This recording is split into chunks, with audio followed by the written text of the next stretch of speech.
they're not on drugs. Most of them are in school. A lot of them work. They like each other. So if they look a little weird... Are they rebelling against anything? Sure. What are you rebelling against? Ugly clothing. Ugly clothing.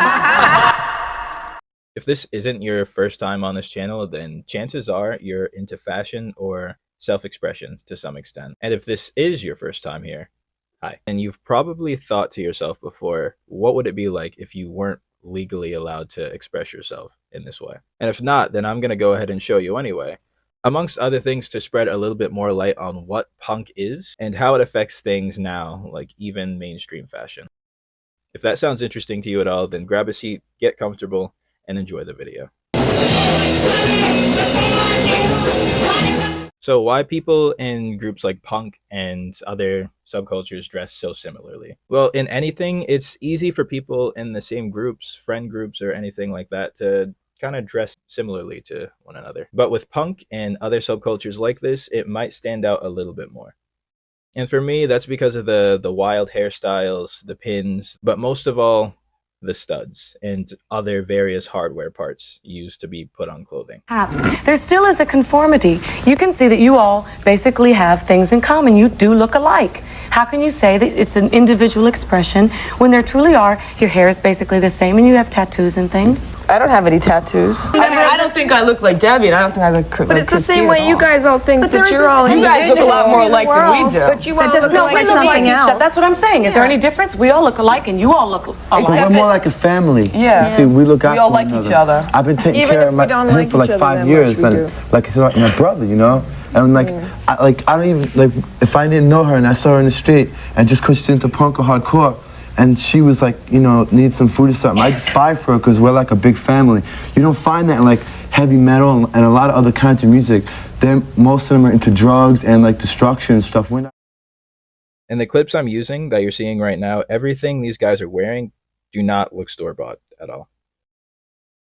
And that brings me to one of the main points of where the fashion and the popular looks known today come from.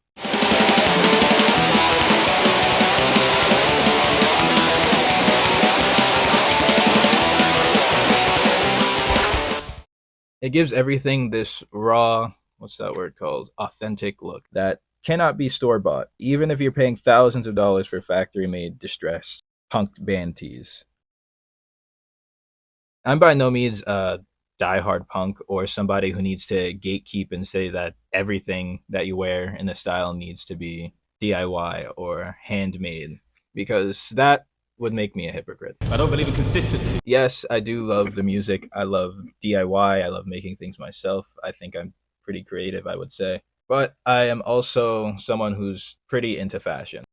So I can't really help myself when I see one of my favorite brands releases a punk-inspired look that, to me, is pretty tastefully done.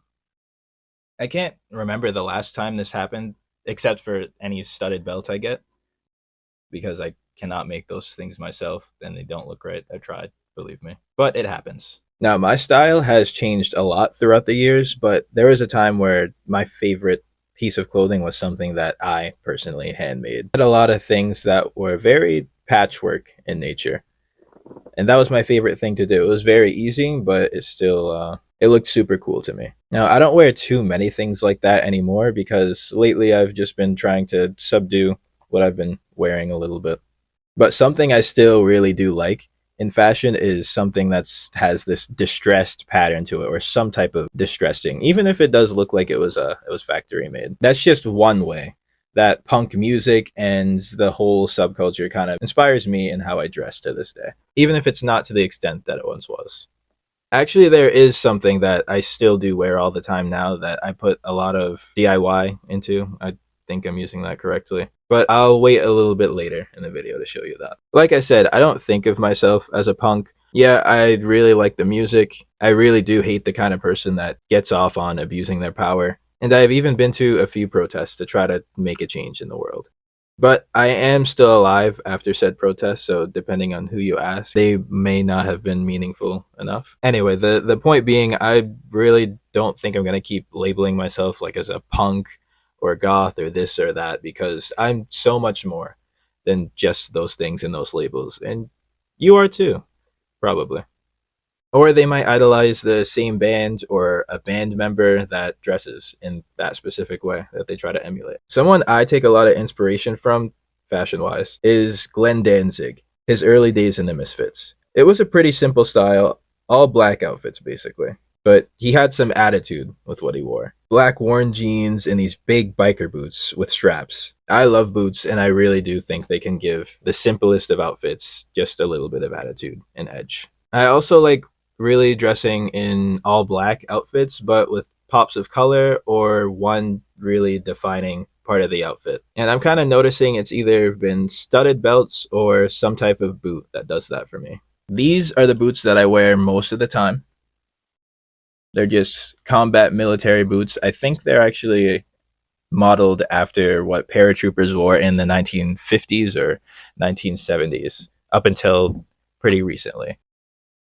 I wear these a lot out of all the shoes in my wardrobe, and there's even a chunk coming out of one of them. They were all black, but I replaced all of the eyelets with silver ones just so I can see the details of them. I did this with pliers and a whole lot of time. Since they're 20 eyelet boots, it took forever. A lot of my favorite clothing that I think has this punk or rebellious style, I do get secondhand. I have this black military style jacket in really horrible condition. I have a black leather studded motorcycle jacket. I did not put the studs in, unfortunately. They look too good for me to have done that. And I have this leather cross vest that I actually did add the few studs to. These are things in my wardrobe that remind me of the punk attitude, at least, in terms of fashion.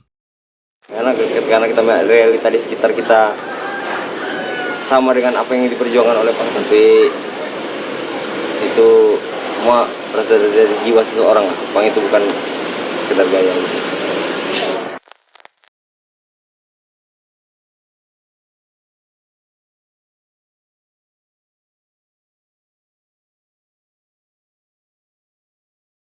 I just wanted to know, this young lady here, you said you didn't like the woman staring at you. Yeah. That the way you all dress, it does draw attention. I understand staring. It was just she made god-awful faces. Instead of asking why, you know, and sitting there go, why do you wear that? And then make the faces with it. She just stared and judged. That's the question like I'm that asking. I'm a freak or, you what know, are you trying to express if you don't want the attention? You have to know you are commanding attention by looking like that. I understand that. Sure. It's just they just judge and totally think drugs, alcohol, poor, you know, I just, stuff like these. Okay, a piece of advice for anybody who does want to express themselves a little bit more with their fashion but are scared of a few negative looks. Just expect and get used to getting a few weird looks every now and then. If you live in a rural area where it's really not common for people to dress up like this or dress very different at all, then you have to expect that you are drawing attention to yourself. And I say get used to it because stopping to explain yourself and explain that it's rude to stare and that you're the same as everybody else, you just dressed a little bit differently. Explaining that to every single person who gives you some side eye, that's gonna mentally exhaust you. And the whole point of this is just to feel better about yourself. You don't want to tire yourself out. That's not the point. So punk has been in Indonesia since the 80s and 90s, but it's just recently been getting pretty bad for them, for punks who live there. And that's because they live in a place where Sharia law is practiced, Sharia province. They're actually the only Sharia province in Indonesia. How lucky are these guys? So Sharia law is religious divine law that forms a lot of Islamic tradition. Indonesia already has a very strict family and social convention. So the problem is with these punks, they don't believe in religious fundamentalism, which is the belief of very traditional values in the religion. They're often totally against modern interpretations of any traditional writings or beliefs. With Sharia law, that makes it so going against anything traditional that has to do with the religion, if it comes very plainly stated in the holy book of the religion, you cannot go against that by law. So when you have something like these punk ideals, which is wanting to stand up against oppression and the system and even authority, that can be seen as disrespectful, and it is seen as disrespectful to the religion in these parts of the world. If they want to speak out against corrupt politicians and oppression in their music, even if it might be true, it's just really not gonna look good in the grand scheme of things. Diantikan, haramkan udah kayak makanannya ya. I just wanted to explain all of that just so you could see why this is punishable by law and why this even happened and this was allowed to happen in the first place. So in December 2011, 65 people, or 65 of these punks, these kids, were arrested during a show for tsunami victims. And the show was meant to benefit orphans that were affected by the tsunami. Loknga, Lampuung, Bulele, sampai ke kota, itu semuanya rata dibuat air. Tiba-tiba lagi lihat bangunan roboh, ada orang bilang air laut naik. Pertama airnya nggak tinggi, cuma segini. Cuman disapu kaki orang pada terpelanting semua. Mental-mental orang. Kira-kira jaraknya setengah meter lagi hampir kena ombak tuh, cepat-cepat manjat pagar masjid raya. Tapi yang anehnya masjid raya tuh rendah, tapi airnya lebih tinggi. Tapi masjid raya sedikit pun nggak kena, percikan airnya nggak kena. Di luar masjid raya macam di blender gitu, di dalam masjid raya airnya tenang macam di kolam renang. Kita nggak tahu, kuasa Allah. Nah kita bilang juga lah keyakinan kita di sini. Ada sempat juga ke rumah yang asli Capri orang Banda Aceh yang nggak tahu lagi denah lokasi rumah di mana, udah plong gitu hampa.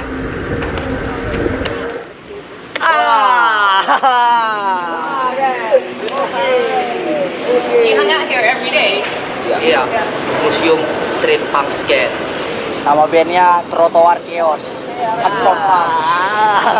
So, what do you play? Do you play guitar or sing? Vokal. Sing? So they threw a punk music show for these orphans. And what I was trying to explain was, with this type of music that's seen to be going against any type of tradition, that is unacceptable.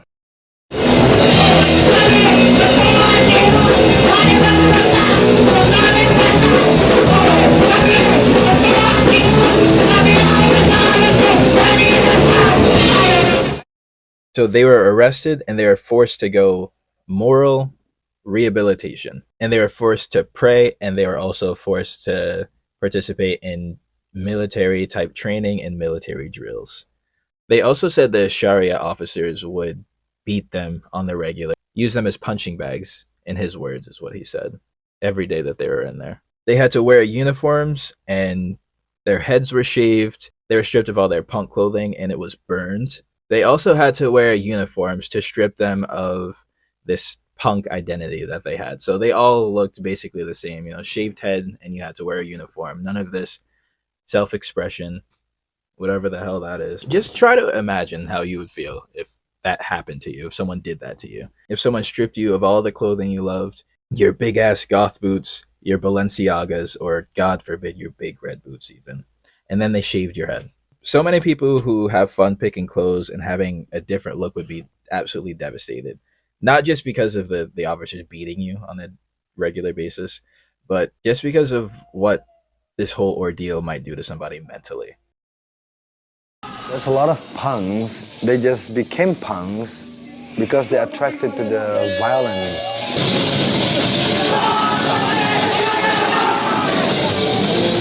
What are you against? Nothing, I just want to look cool. If you sing about political stuff, go to the street, man, join the protest with us, show them that you really hate them. If you sing about it over and over again in front of your fans without doing nothing except singing, no change is gonna happen. I really feel for these guys because punk is just close to me and who I am as a person. Some of my favorite bands are older bands from the punk scene. It really does influence how I dress and how I present myself a lot.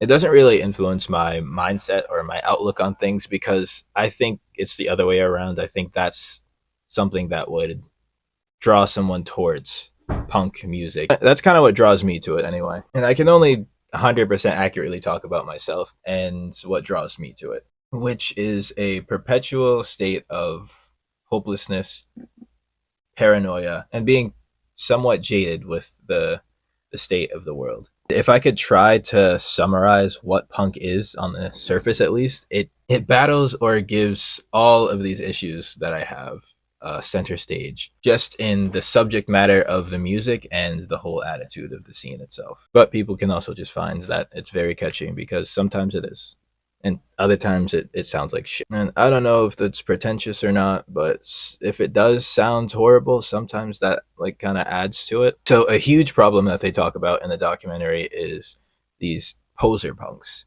which are the people who give most of them a bad name. So the posers are just these actual degenerates that just use punk as a mask to be the horrible and disgusting person that they are, and to get away with whatever crime or whatever thing they're doing that they shouldn't be doing. And unfortunately, it is very easy with punk music. You know, they do all this horrible things and they have the look, which lets them kind of get away with it. They ignore the actual ideology of what it is, which is to, you know, stand up to corruption basically, and to also fight for those who are weaker and who can't. If someone is in a band and they have the whole look down, if they do something absolutely horrible, it's that much more likely that they're going to get away with it based on their fans. Like, wow, he murdered somebody? That's so punk. Or if someone was actually deranged and mentally ill and terrorizing the audience, assaulting them, doing way more horrible things that I'm not even going to talk about in this video. It's just that bad. If you know, you know. I don't think it gets more punk than that, right? It is usually with anything, it's usually the negative minority that is the loudest. And that's what people are going to remember. That's what people are going to think about when they look at the whole scene as a whole. They're going to see a gross, violent degenerate. Sampai ke kamar mandi, cari-cari semua, gak dapat. Jadi selamat tinggal berdua dengan abang, adik, mama, kena ribuan ya.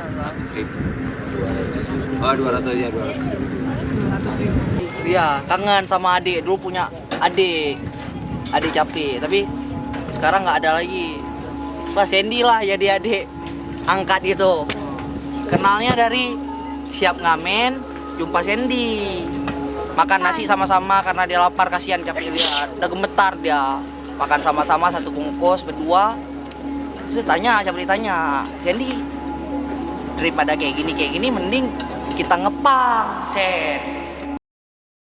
So what's really sad to me is this is what most people don't expect to see from punks and people like this, because of what they look like and the negative stereotype. It puts a target on their head to present the way they want to. Basically, by presenting the way they want to and living this lifestyle, they're putting a target on their head. Let me know if you ever felt like that before. Maybe not to this extent, obviously, but I am curious, and I would love to hear your personal experiences like these. Honestly, I can't really see their situation getting any better, to be honest, as bad as that might sound. Ideally, they would just have to move somewhere else where Sharia law isn't enforced, and it's not just a constant danger to be who you are every day. But it didn't seem like there was a lot of money in what they did, and their whole point was not changing and not conforming to a life that they really didn't believe in. It's definitely not a happy ending by any means, but that's how it is. I really feel for this situation, and it really does make me think twice about the things that I do take for granted. I can freely dress and listen to whatever I want. Let me know if watching this made you think twice about anything that you might be taking for granted.